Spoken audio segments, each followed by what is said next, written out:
पिछले 24 घंटे में कोरोना के 95,735 मामले सामने आए हैं। हर घंटे 48 लोगों की कोरोना से मौत हो रही है। कोरोना के कारण आर्थिक जिंदगियां भी तबाह हो रही हैं।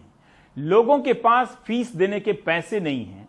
इसके अलावा उनके ये सवाल भी हैं कि स्कूल बिजली पानी के पैसे क्यों ले रहा है। मगर सरकार स्कूल से बिजली पानी का बिल तो लेती है, तो स्कूल कहां से भरेगा और टीचर को सैलरी कहां से आएगी। चक्र दुष्चक्र में बदलता जा रहा है। रविश रंजन की ये रिपोर्ट देखिए। मुख्यमंत्री अरविंद केजरीवाल जी ने निर्देश दिए हैं कि संस्कृति स्कूल को फीस बढ़ाने की जो अनुमति दी गई है वो वापस ले ली जाए। दिल्ली के उप मुख्यमंत्री मनीष सिसोदिया के इस साफ ऐलान के बावजूद क्या दिल्ली के निजी स्कूलों में ऐसे आंदोलन थम जाएंगे? सरकार के लगातार ऐलान और पत्र लिखने के बावजूद निजी स्कूल बेलगाम हैं और अभिभावक प्रदर्शन करने को मजबूर। कोरोना काल में अप्रैल, मई और जून की स्कूलों की फीस की माफी दी जाए और आगे की फीस ऑनलाइन स्टडीज के हिसाब से निर्धारित करी जाए।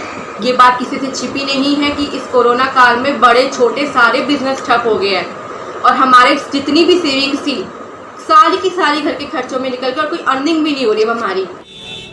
इसके पहले दिल्ली सरकार सभी स्कूलों को निर्देश देती रही है कि पूरी फीस न वसूल की जाए। कुछ स्कूलों पर जुर्माना भी लगाया, लेकिन दिल्ली पेरेंट्स एसोसिएशन का कहना है कि दिल्ली सरकार कड़ी कार्रवाई नहीं कर रही है, जिसके चलते कई स्कूल अगस्त से फीस बढ़ाकर ले रहे हैं। दिल्ली सरकार, शिक्षा विभाग उसके ऊपर, स्कूलों के ऊपर एक्शन क्यों नहीं ले रहा है? 18 अप्रैल के ऑर्डर के बाद लगभग हर स्कूल ने उस ऑर्डर का वॉलेट किया और 28 अगस्त का ऑर्डर भी जो सरकार ने निकाला है, हम ये कहते हैं वो खाना पूर्ति है, क्योंकि उसके बावजूद आज कितने स्कूल ऐसे हैं जो पेरेंट्स को, बच्चों को हरास कर रहे हैं। दिल्ली ही नहीं, गाजियाबाद में भी बहुत सारे अभिभावक फीस कम करने को लेकर बीते 7 दिनों से इस तरह का धरना प्रदर्शन दे रहे थे। बुधवार देर शाम कोरोना वायरस फैलने की बात कहकर प्रशासन ने जबरदस्ती धरना दे रहे अभिभावकों को भगा दिया, कुछ को हिरासत में ले लिया। जब से हमारे 4 साथियों को पुलिस उठाकर लेकर गई है, जिसमें साधना जी भी हैं जो डायबिटिक हैं और 2 दिन पहले ही वो हॉस्पिटल से डिस्चार्ज होकर आई हैं। किसी भी परिवार के सदस्य को कोई खबर नहीं है कि चारों लोग कहाँ हैं, पुलिस ने कहाँ रखा है। प्रशासन की तरफ से कोई न्यूज़ अभी तक नहीं पता चली है। देश भर में करीब 5 लाख प्राइवेट स्कूल लॉकडाउन की वजह से बंद पड़े हैं। इन स्कूलों से करीब 20 लाख शिक्षक भी जुड़ा हुआ है। स्कूलों का कहना है कि सरकारी बोर्ड हमसे पूरा पैसा ले रहे हैं। मेरी ये मांग है कि केंद्रीय शिक्षा बोर्ड, सीबीएसई और अन्य बोर्ड भी ऐसे अभिभावकों की बोर्ड फीस भी माफ करे और बच्चों को डीबीटी करके भी मदद की जाए और टीचर्स की भी केंद्र सरकार राहत पैकेज अलाउंस करके मदद करने की घोषणा करे। कोरोना काल में फीस कम करने का मुद्दा अभिभावक सुप्रीम कोर्ट से लेकर सरकारों के सामने उठाते रहे हैं, लेकिन अब तक हर जगह उन्हें निराशा हाथ लगी है।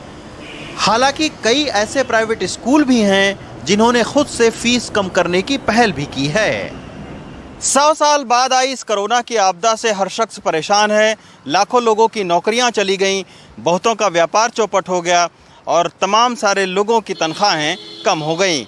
इसी के चलते हाल के दिनों में दिल्ली से लेकर देश के अलग अलग जगहों पर फीस को लेकर प्राइवेट स्कूलों के साथ अभिभावकों की टकराहट बढ़ी है, लेकिन अब तक ना तो सरकार और ना ही प्राइवेट स्कूल इस समस्या का कोई बीच का हल खोजने में दिलचस्पी दिखा रहे हैं। दिल्ली से सचिन गुप्ता और मुकेश सिंह सेंगर के साथ रविश रंजन शुक्ला, एनडीटीवी इंडिया।